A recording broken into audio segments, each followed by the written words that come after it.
Alright, so this is the mod that I created for my senior project. It's a Minecraft mod, so it's coded in Java. Um, I had just taken AP Computer Science, so that's why I decided to do it in Java, because that was the thing I knew the best. And so this is actually, I'm recording this audio 2 years after, so I might forget a couple things, but right now I'm just kind of showing all the stuff I had. This is basically the main class, the one that you run to actually run the game and input the mod and all that.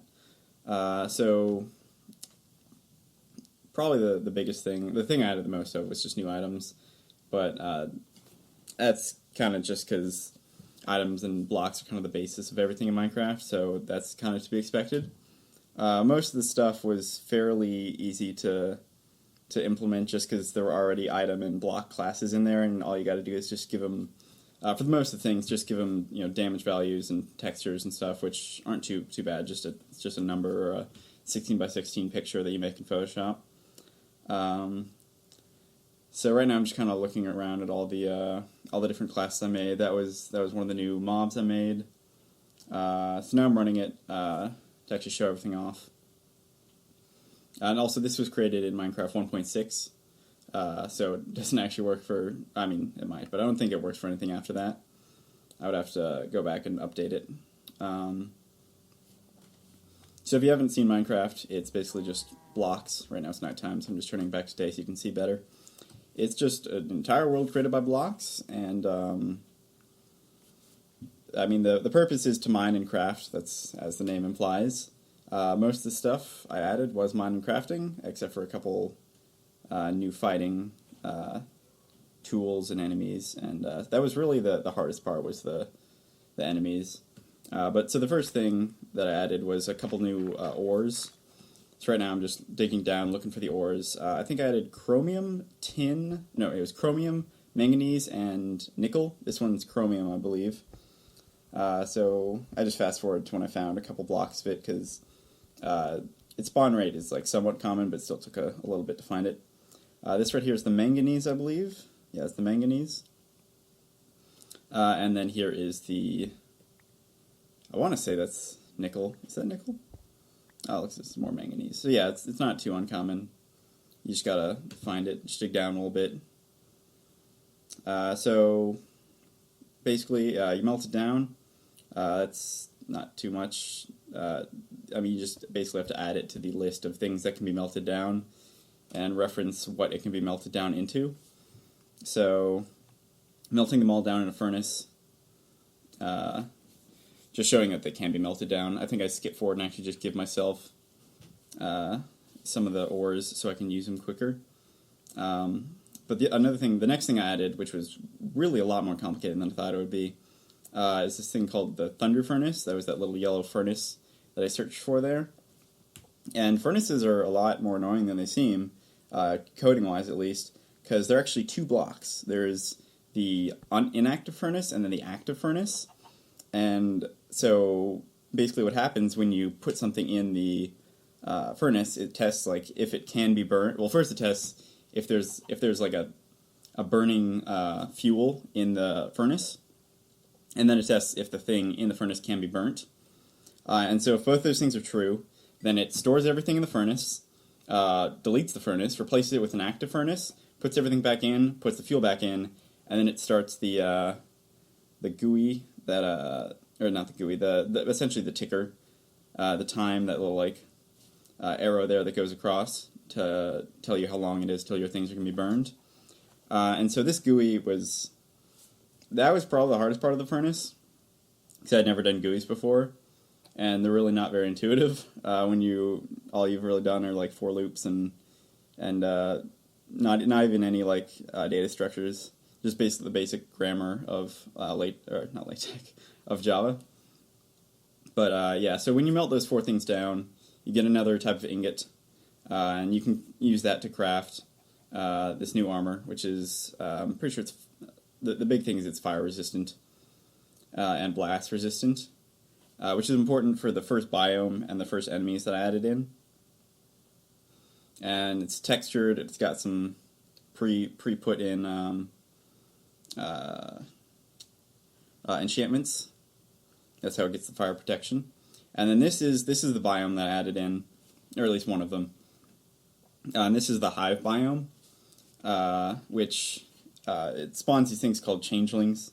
And also, one thing I should say, the premise for this mod was not original. I based it off a TV show. So most of this art and stuff is like based off of the TV show. It's not original, but the code is all original. And so these are the things that spawn during the night. They're called the changelings. I have them coded so that when you can't actually hit them with a sword if you're in survival mode, because if you get within a certain radius, then they fly up and start shooting fireballs at you. So you're supposed to need a bow and arrow to kill them. But I just decided, just for quickness sake, to go into creative mode so they wouldn't fly away from me, and I can just kill them with one of the swords. Which this is actually the sword that you can create using that new like iron, that dark gray looking iron ingot from before. And so when you kill them, they drop. Well, I think there's about a 1 in 3 chance they drop that thing called the Crystal Heart, which is, you saw me pick one up there. And the Crystal Heart, I believe, is needed to. I'm pretty sure that's what you need to go to the. Oh no, that's what you need to build one of the things you need to build the next armor set. So here I just made a pickaxe with that new ingot I added in. And so the next place we're going is the Nether, I believe. So to go to the Nether, just standard, build the portal with obsidian and put flint and steel on it. So we're in the Nether, and one of the ores I added in is in the Nether. I actually don't remember what the ore is called, but it's this kind of like pinkish, purplish ore there. Spawning it in the Nether is essentially the same as spawning it in the overworld. You just add it to the list of things that can be spawned, or you just set it to be able to be spawned in the Nether, and you give it like a value of like how common it is. So once I got it, you can just go back to the overworld. That's really all the Nether stuff I did. And I had pre-cooked up some here, so I could skip the whole cooking process. But just to show you that it does work. So when you get that, the Unicron, that's what it's called, Unicron. So when you get it, you can use it to build the next armor set, which, every armor set had like a specific like attribute to it. And so like the first armor was specifically for like blast and fire protection, because the changelings will shoot fireballs at you. This one, I don't think there was anything particular. Actually, I don't think there's anything particularly special about this one, other than it's stronger. And you also need it and I believe the other armor set to build the final armor set, which is just ridiculously protective. Gives you all these buffs. So here I'm just showing putting it on. Also the textures, I should probably talk about the textures for the armor. The textures for the armor were pretty hard, because what I didn't expect is it's all flat and laid out. I couldn't like just draw it onto a figure. I had to draw it onto a bunch of rectangles, and so you had to figure out which rectangles went to which parts of the legs and the arms. So that was kind of hard to work out. That took almost a full day to do all of that. But once you create the textures, you can just import them, and they'll work fine, as long as they're the correct size. And then here, I just opened up a new world where another one of the biomes was. I think this is called the Breezy Plains. And the important thing about this is it's got that blue flower in it. And if you put 4 of those blue flowers in the crafting table like that, or in your like portable crafting table, you can create that little dust. And I believe you needed that dust and a couple other things to light a portal to the new dimension I made. And the new dimension was without a doubt the hardest thing I had to do here. So when you make a new dimension, so first of all you gotta have a portal for it. That was, I just kind of worked off the coding for the portal for the Nether. It's the exact same shape, just when you right-click it, it creates the portal. But the hardest part was, for whatever reason, I ran into a bug that whenever I would go to the new dimension, it would actually just teleport me. I'm not even sure if it made a new dimension or if it just teleported me like 4 blocks to the left or something, but somehow I would just still end up in the overworld or an exact copy of the overworld, and it just wouldn't, the new dimension just didn't exist effectively. So I had to actually rewrite the entire code, and that was really tedious and time consuming, but I finally got through it. And so there I was just showing, there's like that rod with the 2 sticks and the breezy powder. When you right click on a gold block, it creates the portal block. And then you can go through the new dimension. This is the new dimension. It's fairly simple, just because most of the coding that I had to do for this was actually figuring out how to make it. It's only got this one biome in it, which has got basically trees on top of trees on top of trees. And these little guys, they're the breezies. I trade with them. To get the last ingot, you don't actually have to mine for it. And I also added some little voices to them. So here is where I'm building the final armor set, which is just, you combine the previous armor sets plus the new ingots from those breezies to make the last armor set. And also one other thing I'll mention about the breezies is they're actually they're not exactly the same, but they're very similar to the villagers in the overworld in that you can trade with them. So I kind of worked off that to see how to code the trading. And then here, just building the final armor set. There you go. Elemental armor. It's got just tons of protection and unbreaking. So I think unbreaking 10 makes it it'll never break. And then it's just got all that protection on it, which is important for the final boss because he has got a ton of health. Well, not only he doesn't actually have that much health, but he's got a ton of regen.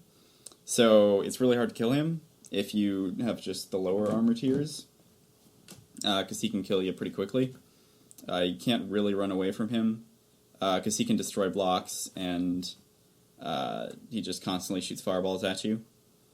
And so these are the 2 swords that you can make using the previous 2 ingots, and you put those together and make the final sword, and that's really the thing that you need to beat the final boss character that added in because of his regen. No other sword in the game can actually do damage quick enough, or at least it would be very hard to do damage quick enough to actually kill him before his regen gets him back to full health.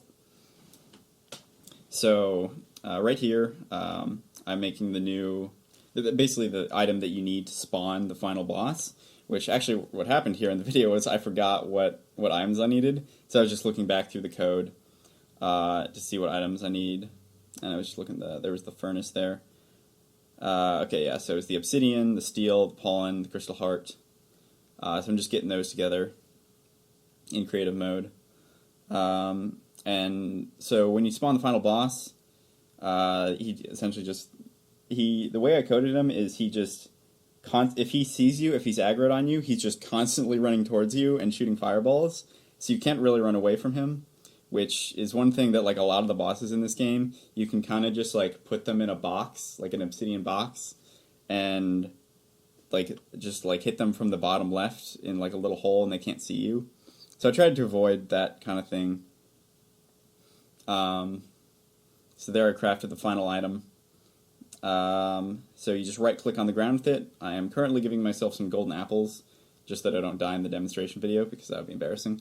And I don't want to kill him in creative mode, because he actually won't aggro on me in creative mode, so it'd be kind of hard.